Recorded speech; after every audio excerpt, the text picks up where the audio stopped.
Hello everyone. Welcome to my channel Education with Sangeeta Srivastav. And today I'm going to discuss Indian philosophy, classification and characteristics. तो चलिए शुरू करते हैं आज का टॉपिक भारतीय दर्शन, वर्गीकरण एवं विशेषताएं। आज के इस टॉपिक के जो ऑब्जेक्टिव्स हैं वो इस प्रकार है। To understand classification of Indian philosophy. The second is to understand the characteristics of Indian philosophy. And thirdly, difference between Indian and western philosophy. तो सबसे पहले हम लोग समझते हैं भारतीय दर्शन का वर्गीकरण। इंडियन फिलोसफी को समझने के लिए हम इस फ्लो चार्ट की सहायता लेंगे। Indian philosophy can be categorised into two categories. First is Orthodox and second is unorthodox. तो दो वर्गों में इसे बांटा जा सकता है। ऑर्थोडॉक्स को आस्तिक कहते हैं, तो इस शब्द का प्रयोग ईश्वर में आस्था से संबंधित ज्यादा लिया जाता है, लेकिन यहाँ पर ऑर्थोडॉक्स या आस्तिक का अर्थ है जो दर्शन वेदों की सत्ता को स्वीकार करते हैं, means accepting the authority of Vedas. And unorthodox जो नास्तिक दर्शन है वो दर्शन लिए जाते हैं इसमें जो वेदों की सत्ता को स्वीकार नहीं करते हैं, means not accepting the authority of Vedas.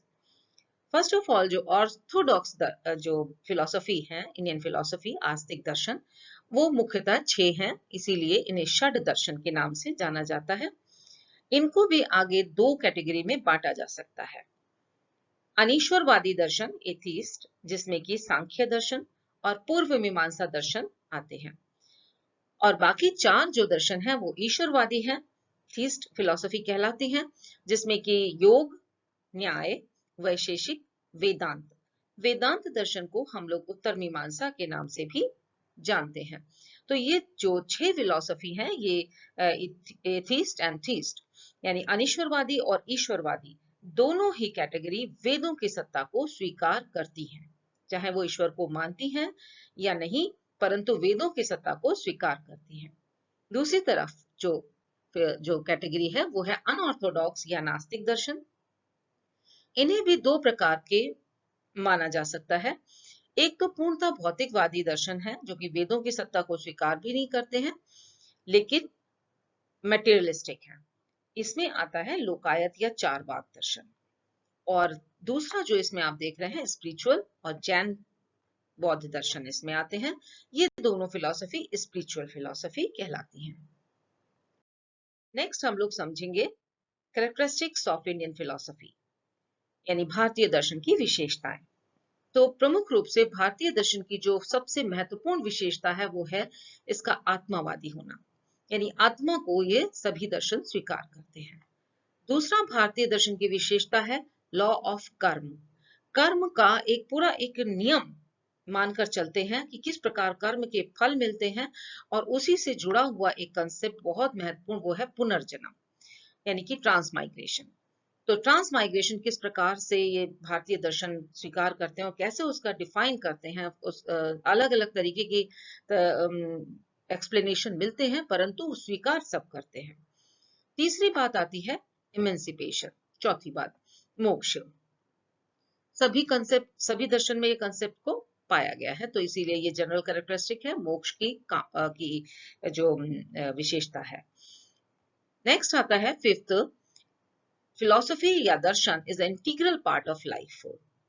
And next is the life is physical life. Physical world की जो life है वो pessimistic है यानी दुखमय है। अगर हमें जीवन को सुखमय बनाना है तो हमें spiritual life की तरफ आगे बढ़ना पड़ेगा। इन प्रमुख विशेषताओं के अतिरिक्त भी कुछ विशेषताएं हैं जो इस प्रकार हैं। सबसे पहले इसमें आता है 7वें नंबर पे इग्नोरेंस। इग्नोरेंस मीन्स अज्ञानता, अविवेक। और अज्ञानता और अविवेक क्या है? वही सब दुखों का कारण है, वही बंधन का कारण है। नेक्स्ट आता है फेथ इन मॉरल सिस्टम। सभी भारतीय दर्शन मॉरल नैतिक जीवन में विश्वास करते हैं। सभी भारतीय दर्शन आत्म संयम की बात करते हैं। इसमें हम केवल अनऑर्थोडॉक्स फिलॉसफी में चारवाक दर्शन को अलग रखते हैं, तो बाकी सब दर्शन इसी प्रकार की बात करते हैं। नेक्स्ट कैरेक्टरिस्टिक है synthesis of philosophy and religion. धर्म और दर्शन में संबंध रहता है, और सारे ही दर्शन चारवाक और तो बौद्ध जैन को छोड़ दें तो वेदों पर आधारित होते हैं, और सभी में, चाहे वो ऑर्थोडॉक्स है या अनऑर्थोडॉक्स है, उसमें एक सुदृढ़ ज्ञान मीमांसा जरूर पाई जाती है। अब इन विशेषताओं को, जो मुख्य विशेषताएं हैं, उनको हम डिटेल में जानते हैं। तो सबसे पहले जो कंसेप्ट है वो है सोल, आत्मा की। आत्मा के सत्ता को स्वीकार करते हैं सभी भारतीय दर्शन, लेकिन ये षड दर्शन भी अलग अलग तरीके से आत्मा को डिफाइन करते हैं। जैसे अगर हम सबसे पहले वेदांत की बात करें तो इसमें इसे पार्ट या पार्शियल फॉर्म ऑफ गॉड, परमात्मा का अंश, जिसे कि अद्वैत दर्शन के माध्यम से शंकराचार्य ने बहुत अच्छी तरह इसको प्रस्तुत किया। अहम ब्रह्मसि, मतलब इस तरीके से उसे डिफाइन किया है कि मेरे भीतर भी ब्रह्म है। त्वम ब्रह्मसि, यानी प्रत्येक मनुष्य के भीतर, प्रत्येक जीव के भीतर ब्रह्म का वास है। तो इस प्रकार से ये आत्मा को डिफाइन करते हैं। सांख्य दर्शन में प्रकृति और पुरुष दो मुख्य तत्व माने गए हैं, और जिसमें कि पुरुष तत्व को सोल या आत्मा तत्व के रूप में बताया है। ये कपिल मुनि द्वारा दिया गया ये दर्शन है, सांख्य दर्शन, और इसमें एक अलग ही तरीके से आत्मा के कंसेप्ट को डिफाइन किया गया है। नेक्स्ट आप देखिए चारवाक दर्शन, तो वो भी स्पेसिफिक बॉडी यानी विशिष्ट देह कहकर आत्मा को डिफाइन करता अपने हिसाब से। जैन दर्शन और बौद्ध दर्शन भी आत्मा के कंसेप्ट को स्वीकार करते हैं, जिसमें जैन दर्शन कहता है कि सम्यक ज्ञान, सम्यक दर्शन और सम्यक चरित्र से युक्त जो एंटिटी है वही आत्मा है। यानी कि rights science, rights Darshan and rights character, ये चीज दर्शन के, ये आत्मा के प्रमुख गुण है। और बौद्ध जो दर्शन है वो डिफाइन करते हुए उसे कहता है निरंतर परिवर्तनशील ज्ञान, अनुभव और स्वनिश्चय द्वारा उत्पन्न विज्ञान का उत्पाद है आत्मा। Ever changing product of science, this is a product of science developed through knowledge, experience and self determinations.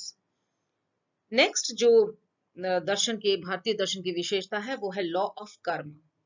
So law of कर्म आप देख रहे हैं कि this is a type of flow, एक फ्लो चार्ट सा दिखाई देता है यहाँ पर।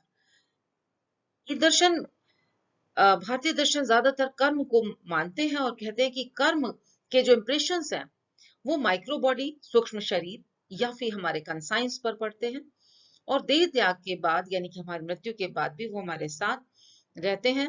एंड दे आर द, ये जो कर्म है, these are the causes of sorrow और हैप्पीनेस इन लाइफ, जो हम मटेरियल वर्ल्ड की हैप्पीनेस को एक सुख के रूप में लेते हैं, और वो कर्म जो है वो हमारे लिए नेक्स्ट जन्म या पुनर्जन्म के जो फॉर्म है उसको डिफाइन करते हैं। अगर ये कर्म फल नील हो जाए, यानी कि हमारे कर्म इतने सूक्ष्म, रिफाइन, इतने हल्के हो जाए कि ये इंप्रेशन नील हो जाए, वो कंडीशन हमारी मोक्ष कहलाती है। अब हम इस बंधन, ये जो यहाँ से यहाँ तक आप देखते हैं कि एक साइकिल चलता रहता है, फिर से जन्म लेंगे, फिर आगे कर्म करेंगे, और तो उस बंधन से, जन्म बंधन से छुटकारे को मोक्ष कहा जाता है, इमेंसिपेशन कहा जाता है इंडियन फिलोसफीज में। नेक्स्ट समझते हैं हम लोग पुनर्जन्म के कंसेप्ट को। भारतीय दर्शन कहता है देह त्याग यानी कि डेथ, इसके बाद में जो जन्म होता है वो पुनर्जन्म कहलाता है, और ये चक्र है, कहाँ से शुरू हो रहा है, जब तक ये कर्म फल भोग के लिए हमें मिलते रहेंगे, हमारे जो डीड्स है, result, we bear the result of our previous deeds, तो हमें उनको भोगना ही पड़ता है, ये भारतीय दर्शन मानता है। और जब भोगना ही है तो हमें फिर ट्रांसमाइग्रेशन या रीबर्थ या पुनर्जन्म की प्राप्ति होती है। उस जन्म में भी हम फिर कर्म करते हैं, डीड्स करते हैं, कार्य, उनका कर्म फल जो है वो हमारे माइक्रो बॉडी, सूक्ष्म शरीर या फिर कंसाइंस पर पड़ता है, और इसके बाद में देह त्याग के बाद भी ये सूक्ष्म शरीर हमारे साथ फिर रीबर्थ का एक कॉज बन जाता है।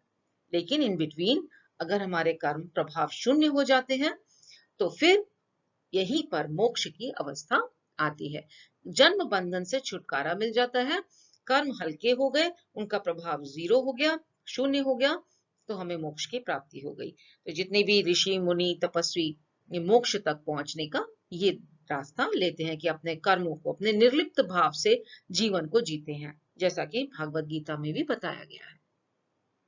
नेक्स्ट देखिए सोल चेंज। अब ये आत्मा बॉडी को ऐसे बदलती जैसे कोई कपड़ा। ये कंसेप्ट दिया है भागवत गीता में। दूसरी तरफ इसी चीज को डिफाइन करते हुए micro body takes a new body according to karma. जो सूक्ष्म शरीर है वो कर्मों के अनुरूप नई बॉडी में पहुंच जाता है। ये कंसेप्ट आया है सांख्य दर्शन से। और beginning of future life, this is what is पुनर्जन्म या डेथ, ये बिगिनिंग है फ्यूचर लाइफ की, ये कंसेप्ट देता है बौद्ध दर्शन। तो इस तरीके से इस पुनर्जन्म के कंसेप्ट को बौद्ध दर्शन, जैन दर्शन सभी स्वीकार करते हैं। यानी ऑर्थोडॉक्स और अनऑर्थोडॉक्स दोनों फिलॉसफी, भारतीय जो फिलॉसफी है वो इस पुनर्जन्म के विशेषता को, पुनर्जन्म के कंसेप्ट को, प्रत्यय को स्वीकार करती है। नेक्स्ट देखते हैं कंसेप्ट मोक्ष की, इमेंसिपेशन। मोक्ष क्या है? चार्वाक दर्शन को छोड़कर ज्यादातर सभी मोक्ष में विश्वास करते हैं। मोक्ष को निर्वाण, निर्जरा, लिबरेशन, इमेंसिपेशन इस तरीके से हम जानते हैं। ये बर्थ, जन्म और उसके बाद जन्म किस कैसा होगा? अकॉर्डिंग टू द प्रीवियस कर्म। ये देखिए पुराने जो कर्म है उसके अकॉर्डिंग हम बर्थ लेते हैं। बर्थ के बाद लाइफ एफर्ट्स से स्टार्ट होते हैं। अगर हम एफर्ट्स को इतना हल्का कर देते हैं कि अब वो दोबारा उनको वहन करना या उनको उनके कर्म को फल भोगना उसकी आवश्यकता ही नहीं रहती है, वो कंडीशन इमेंसिपेशन कहलाती है। यानी karma are so light that the soul rebind to the spiritual world, rebind हो जाती है स्पिरिचुअल वर्ल्ड से, लीविंग दिस मटेरियल वर्ल्ड। इस भौतिक जगत को छोड़ के वो स्पिरिचुअल वर्ल्ड में वापस पहुंच जाती है और फिर से जन्म के बंधन में नहीं पड़ती है।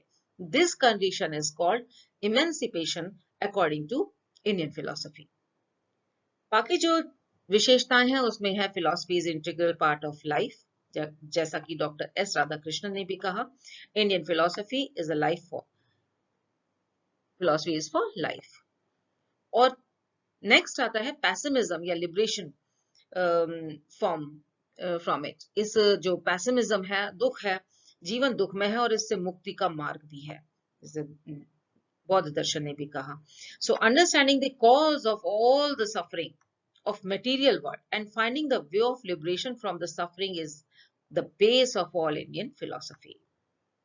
तो सभी इंडियन फिलोसफी का ये बेस है। जो professor Max Muller German philologist हैं, उन्होंने कहा, if therefore Indian philosophy प्रोफेसेस its ability to remove pain, it can hardly be called pessimistic in the ordinary sense of the word.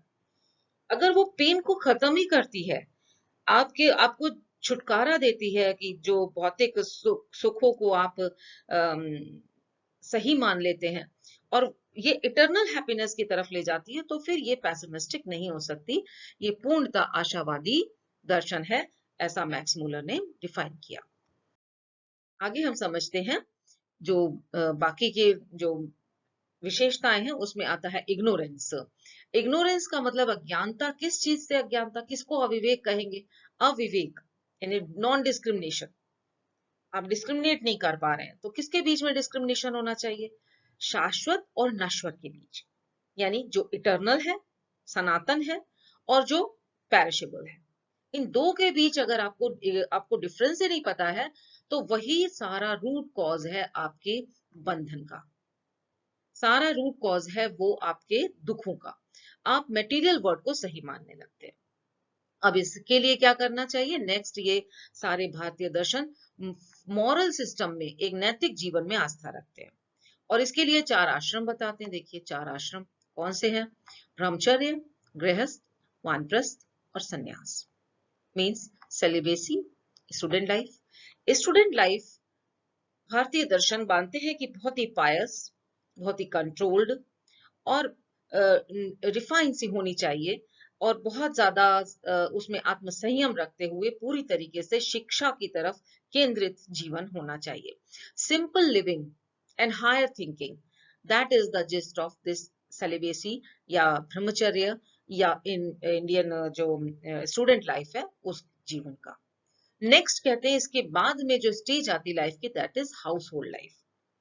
House hold life परिवार, wife, children और उनके प्रति कर्तव्य, उनके लिए जीना, उनके लिए अपने कर्तव्यों को निभाना, ड्यूटी उनके प्रति जो भी है वो लेना, that is household life. After that the person lives a retired life, इसको वानप्रस्थ कहते हैं।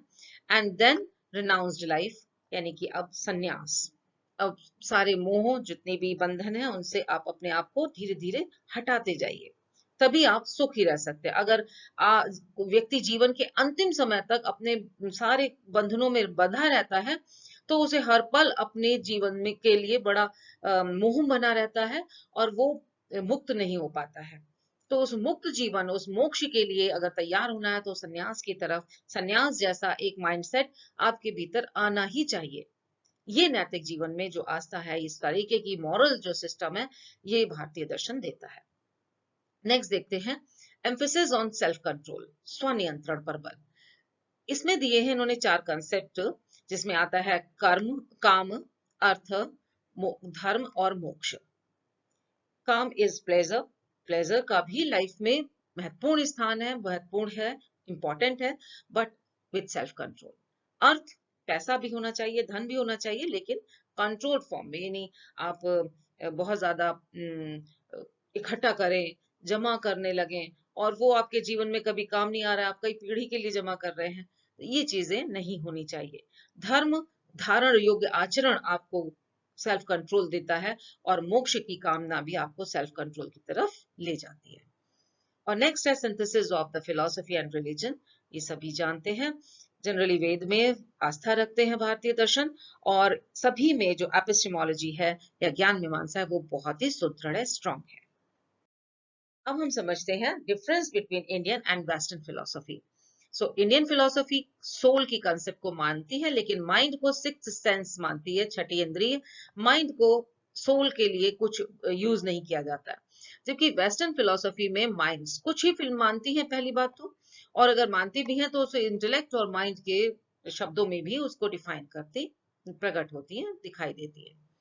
चारवाक दर्शन को छोड़ दें तो बाकी सब discontentment in the material world, इस भौतिक जगत में डिसकंटेंटमेंट है, असंतोष है, तो हमें इमेंसिपेशन की तरफ जाना चाहिए।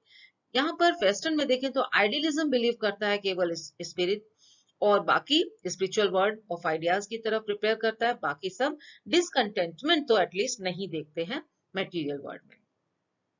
तीसरी बात आती है दर्शन शब्द का भी अपना एक डीप सेंस मीनिंग है, जो विजुलाइज करता है होल वर्ल्ड लाइफ, उस जीवन में, उस दुनिया में, पूरे सृष्टि में जीवन को। दृष्टते यथार्थ तत्व मनेन इति दर्शनम। और यहाँ पर फिलोसफी शब्द का अर्थ है लव फॉर विजडम। तो वर्ड में ही वो जो एक्सटर्नल विजन है, इन्वॉल्वमेंट नहीं आता है, शब्द में भी बहुत ज्यादा अंतर है। नेक्स्ट देखते हैं, मोर फोकस्ड है इंडियन फिलोसफी एपिस्टेमोलॉजी की तरफ, जबकि वेस्टर्न फिलोसफी में ज्यादा मेटाफिजिक्स पर ध्यान दिया जाता है, यानी सोल की कंसेप्ट को अलग अलग तरीके से डिफाइन करते हैं। यहाँ पर इटर्नल हैप्पीनेस यानी कि परम सुख की कामना है, जबकि यहाँ पर हैप्पीनेस विद मटेरियल वर्ल्ड को ज्यादा, भौतिक जीवन के सुख को ही ज्यादा देखता है। भारतीय दर्शन is more connected to religion, धर्म से ज्यादा जुड़ा है, लेकिन यहाँ पर कोई धर्म से ज्यादा जुड़े नहीं मिलते हैं। ज्यादातर western philosophies are less connected to the religion. ये लॉ ऑफ कर्म का कंसेप्ट और ट्रांस माइग्रेशन तो भारतीय दर्शन में ही मिलता है, पुनर्जन्म के और कर्म फल का सिद्धांत। यहाँ पर वेस्टर्न वर्ल्ड में ऐसा कोई सिद्धांत नहीं देखने को मिलता है। नॉलेज चेक करने के लिए कुछ क्वेश्चंस देख सकते हैं। What are the general characteristics of Indian philosophy and how it differ from western? Why Indian philosophy is called pessimistic in nature? क्यों कहते हैं इसे pessimistic या दुखवादी? And critically evaluate the difference between Indian and Western philosophy. And classify the Indian philosophy and discuss its important characteristics in detail. तो ये कुछ questions हैं जो ज्यादातर नॉर्मली पूछ लिए जाते हैं, कुछ रेफरेंसेस के साथ में मैंने यहाँ पे दिए हुए हैं। Thank you for watching. अच्छा लगा तो लाइक कीजिए, शेयर कीजिए, सब्सक्राइब कीजिए मेरे चैनल को। Thank you.